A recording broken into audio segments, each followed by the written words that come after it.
Nikki big बॉसकडे बोलते की निक्की की कोणाला तुम्ही पाठवले बिग बॉस, हे असे हांडू पांडूंना का पाठवले तुम्ही आमच्या विरोधामध्ये, आम्ही एवढे स्ट्रॉंग आहेत, आमच्या विरुद्ध एक स्ट्रॉंगस्ट तुम्ही कोणीतरी पाठवला पाहिजे होता, हे कोणाला पाठवले तुम्ही त्यांची अक्कल घुटण्यामध्ये,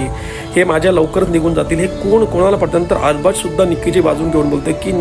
बिग बॉस काय यार, मी जेवढा टॅलेंटेड आहे, माझ्याकडे जेवढा दिमाग आहे, तुम्ही कोणातरी अक्कलवान माणसाला पाठवायचं ना, हे कोणाला पाठवलं यार माझ्या अगेन्स्ट तुम्ही हे करायला. म्हणजे निक्कीला मला एवढंच बोलायचं की निक्की तू आहे ना संग्राम चौगुले यांच्या नखाची सुद्धा सर नाही येणार तुला, बिकॉज त्यांनी त्यांच्या आयुष्यामध्ये जे अचीव केलं आहे ना, त्याच्यामध्ये मिस्टर वर्ल्डसारखे जे चॅम्पियनशिप असेल, मिस्टर वर्ल्ड असेल, मिस्टर इंडिया असेल, मिस्टर युनिवर्स असेल, मिस्टर महाराष्ट्र असेल,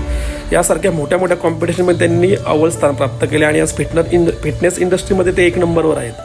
त्यानंतर अरबाजसुद्धा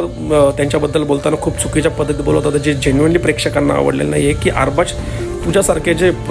पावडर खाऊन ज्यांनी बॉडी बनवलं त्यांना संग्राम सर खिशात गाळून फिरतात. एवढे